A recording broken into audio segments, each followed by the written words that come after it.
আজকে আরেকটা নতুন ভিডিওতে আপনাদের সবাইকে জানাই স্বাগতম। আমি আছি আমার বাপের বাড়িতে। বাপের বাড়িতে বলতে বাপের বাড়িতে এসেছি, ওখানে আমার একটা কাজিনের বিয়ে। কাজিন বলতে আমার কাকুর মেয়ের বিয়ে, ঠিক আছে। তো ভাবলাম আপনাদের সঙ্গে এই ব্লগটা শেয়ার করি। আমি হলদির দিনকে এসেছিলাম, জানেন কি হয়েছে আমার সাথে? হলদিরও সমস্ত ভিডিও আমি শ্যুট করেছিলাম, কিন্তু জানি না কীভাবে আমার মোবাইল থেকে সমস্ত ভিডিও ডিলিট হয়ে গিয়েছে। বিয়েরও অনেকগুলো ক্লিপই চলে গিয়েছে। তবুও আমি ভাবলাম একটা ব্লগ তো দেওয়া দরকার, তাই যতটুকু আমার কাছে ছিল আমি ততটুকুতেই একটা ছোট্ট ভিডিও বানিয়ে আপনাদের সাথে শেয়ার করলাম। আপনারা অবশ্যই কমেন্ট করবেন ভিডিওটা কেমন লাগলো, আর কোথা থেকে ভিডিওটা দেখছেন সেটা অবশ্যই কমেন্ট করবেন। আসলে কি বলুন তো, আপনাদের কমেন্ট পেলে না ভিডিও বানানোর একটা উৎসাহ জাগে, বিশ্বাস করুন। তার জন্যই ওরকম বলি যে কমেন্ট করবেন, ভালো লাগে আপনারা যদি কমেন্ট করেন। তো বাস, আমরা সবাই চলে এসেছি। মা আর বাবু অনেকটা আগেই চলে এসেছিলো, এখন আমি, তারপর আমার বর, ছোটদা আর মাহি, আমরা সবাই চলে এসেছি। আর এই দেখুন এখানে বরমশাইও চলে এসছে। সবাই চলে গিয়েছে গেইটে বরকে ওয়েলকাম জানাতে। আমরা একটু দূরেই দাঁড়িয়ে আছি, কারণ ওখানটায় প্রচণ্ড ভিড়। এটা আমার একটা দিদি, আর ওই দিদিটার সঙ্গে না ছোটোবেলা থেকে ভীষণ মিল ছিল। আর দিদিটা ভীষণ ভালো, অনেক আদরও করে। তো বাস, আমরা দুজনে মিলে এখানে ডান্স করছিলাম ওপর থেকে, আর সবাই নিচে বরমশাইকে ওয়েলকাম করছে। এই যে তারাও ওখানে নিচে প্রচণ্ড মজা করছে, দেখুন ডান্স করছে সবাই মিলে। তো চলুন, এখন তো বরের আসা হয়ে গেল, এবার কি হবে বলুন তো, জামাই বরণ করা হবে। তার আগে সমস্ত পুরান জামাইদেরকে আগে বরণ করবে, তারপর নতুন জামাইকে বরণ করবে। এখানে প্রথমে আমার ছোটদাকে বসানো হলো জামাই বরণের জন্য। আর এই রিচুয়ালটা কার কার মধ্যে আছে কমেন্ট করে জানাবেন। আসলে সবার মধ্যে তো একরকম রিচুয়াল থাকে না, তার জন্য কমেন্ট করে জানাবেন। আমিও জানতে চাই যে এটা কার কার মাঝে আছে। তারপর বসলো আমার বরমশাই, এটাকে নাকি জামাই বরণ বলা হয়। একটা থালাতে জামাইয়ের জন্য যা একটা বস্ত্র নেবে, তারপর পান, সুপারি, দান, ধূপ সব কিছু দিয়ে পুরুত মশাই মন্ত্র বলবে। আর যে বাড়িতে বিয়ে, যেমন আমার কাকুর বাড়িতে বিয়ে, তো আমার কাকু ওটা বরদের হাতে দেবে, আর এটাকে নাকি জামাই বরণ বলা হয়। তারপর এখানে হচ্ছে দধিমঙ্গলের একটা রিচুয়াল, এটাও নাকি সবার মধ্যে থাকে না। আপনারা জানাবেন তো কার কার মধ্যে আছে। এইদিকে জামাই পেছন ফিরে দাঁড়িয়ে থাকবে ঘরের বাইরে, তারপর এখানে একটা কাপড় দেওয়া হবে, আর শাশুড়ি জামাইয়ের একটা আঙ্গুলকে দই দিয়ে, দুধ দিয়ে, জল দিয়ে ধুয়ে ওখানে একটা আংটি পরিয়ে দেবে। তারপর আবার 7বার জামাইকে সুতোর দ্বারা মাপা হবে। এই দেখুন, দেখতে পাচ্ছেন? এই রিচুয়ালটা আমাদের বিয়েতেও হয়েছিল, এটা আমাদের বিয়েতেও হয়। আবার আমার শ্বশুরবাড়ির দিকে ওটা চেনেই না, দধিমঙ্গল বলতে কি ওরা জানেই না। তার জন্য আমি বললাম কমেন্ট করে জানাবেন আপনাদের এটা হয় কি না হয়। এখন চলুন, সেই সময় চলেই এসলো বলুন তো। এখন ওকে নিয়ে যাওয়া হবে ছাদনাতলাতে। এই যে আমরা চলে এসেছি সবাই। বর তো আগেই বসে আছে, কনের জন্য ওয়েট করছে। আর এত ভিড় ছিল না, দাঁড়ানোর জায়গাটুকু পর্যন্ত ছিল না। ভাগ্যিস আমাদের বররা আমাদের জন্য একটু জায়গা করে রেখেছে। আর ছুট দিয়ে আসেনি, বাকি সব আমরা ভাই বোন, তারপর সবার বর, সবাই আমরা একসাথে হয়েছি, বৌদিরা সবাই খুব মজা করেছি বিয়েতে, বিশ্বাস করুন এত মজা হয়েছে। তো এদিকে বাস শুরু হয়ে গেল বিয়েটা। দেখতে দেখতে ওর বিয়েটা কবে, মানে ও এতটা বড় হয়ে গেল যে আজকে ও বিয়ে করছে, আমার থেকে অনেকটাই ছোট হো। তো যখন ওর, যেদিন ওর বিয়ে ঠিক হলো না, ও ফোন করে বললো, দিদিভাই তুমি আসবে কিন্তু, তুমি আসলে না আমার ভীষণ ভালো লাগবে। আর যখন আমি কালকে আসলাম, ও বলছে আমি ভাবতেই পারিনি তুমি আর দাদাভাই আসবে।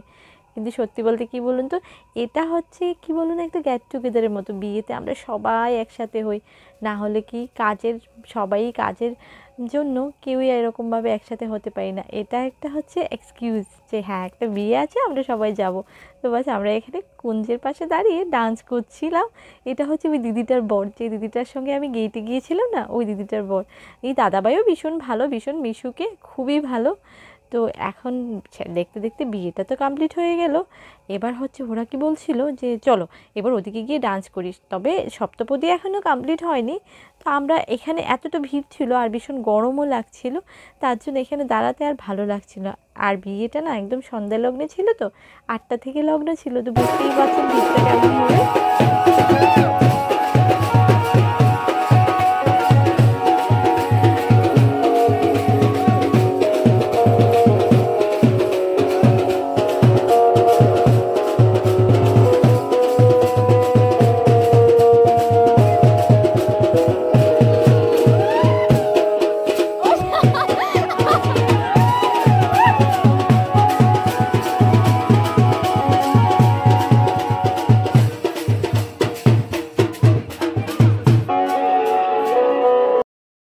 সবাই মিলে ডান্স করে এবার হয়ে গেলাম টায়ার্ড।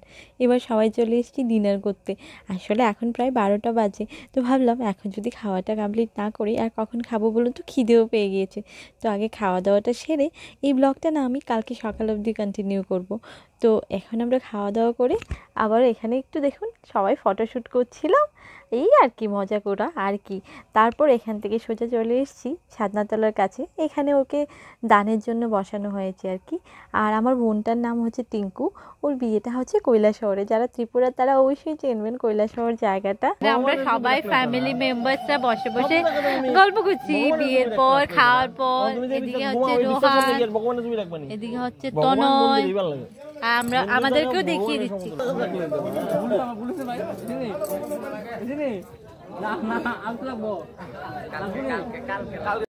বলেছিলাম না এটা পরের দিন অবধি কন্টিনিউ করব। তো আজকে হচ্ছে বিয়ের পর দিন।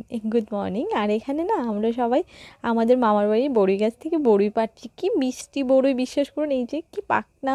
তো ভাবলাম চলুন কয়েকটা বড়ই পেরে নিয়ে যাই। তারপর প্রথমে ওদের বাড়িতে যাওয়ার আগেই এই বড়ই গাছের নিচে আসলাম। আর কুল খেতে কার ভালো না লাগে বলুন তো, সবারই ভালো লাগে। টক মিষ্টির সাথে ভীষণ খেতে টেস্টি। আর এখানে চলে আসার পরেই ওরা নাকি রং মাখাবে সবাইকে। এদিকে আমার বর কোনো ড্রেস তো আনেনি, যেটা পরে এসেছিলো বাড়ি থেকে ওটাই তো, মানে আমি তো আমার মায়ের ঘরে থাকছি, ওদের ঘরে তো থাকছি না। তো আমরা ওখান থেকেই আসা যাওয়া করছি আর কি। তারপরেই ওদের বাড়ি থেকে একটা গামছা দিল পরার জন্য, স্লিপার দিল। ওরাও খুব মজা করছে। এই যে এটা একটা আমার ছোট্ট বোন, তো ওকেও সবাই কালার দিচ্ছে। আর আমি কি করলাম বলো তো, আমি ভিডিও বানাচ্ছি, সবাই আমাকে রং দিতেও চাইছিল। কিন্তু আমি বলছিলাম যে আমি যদি ভিডিও না বানাই তাহলে তোমরা পরে কি করে দেখবে এই মুভমেন্টগুলো বলো তো। তার জন্য আমি একটু বেঁচেই গেলাম, আমাকে কেউই রং দিল না। হ্যাঁ, ছোটদা থেকে বাচ্চাটা আমার একটু কষ্টকর ছিল, একটু হলেও আমার গালে মাখিয়েছিল।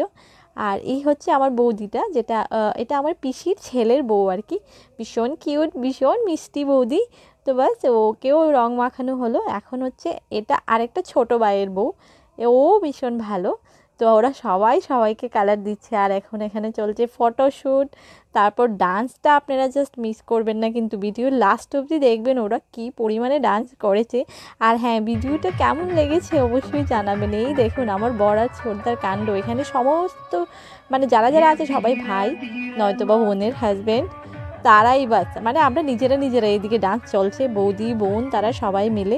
তো ভিডিওটা দেখবেন পুরোটা, আর কেমন লাগলো অবশ্যই কমেন্ট করে জানাবেন। আর আমার পাশে থাকবেন, আমাকে সাপোর্ট করবেন, যাতে করে আমি আপনাদের জন্য আরও ভালো ভিডিও নিয়ে আসতে পারি। তো এইসব কিছুর পরে আমাদের না ওই দিনকে আসার কথা ছিল, বাড়ি ফেরার কথা ছিল, কিন্তু এতটাই মজা হচ্ছিলো যে আমরা ওই দিনকে আর বাড়ি ফিরতে পারিনি। আমরা ঠিক পর দিনকে এসেছিলাম, কারণ ট্রেনের টাইমটাই চলে গিয়েছিল। তারপর সবাই ওরা ডান্স করলো, কালার মাখলো, তারপর স্নান করে আবার খাওয়া দাওয়া কমপ্লিট করতে হবে, কারণ আজকে তো আবার ওর বিদায়। তো ও তো চলে যাবে আজকে শ্বশুর বাড়িতে। সব আনন্দের মাঝেও না এই কথাটা ভাবলেই মানে মনটা কেমন ভরে আসে না। আমাদের মেয়েদের জীবনটাও কি বলুন তো, সারাটা জীবন থাকবো বাপের ঘরে, তারপর একদিন না একদিন চলে যেতে হবে, সে কেউ এসে আমাদেরকে নিয়ে চলে যাবে। এই দেখুন সেই মোমেন্ট চলে এসছে। তো ওকে বিদায় করা হচ্ছে। ও কান্না করতে করতে না একদম সেন্সলেস হয়ে গিয়েছিল। তো চলুন, আমিও আর ভিডিওটা লম্বা করছি না, আমিও বিদায় নিচ্ছি আপনার।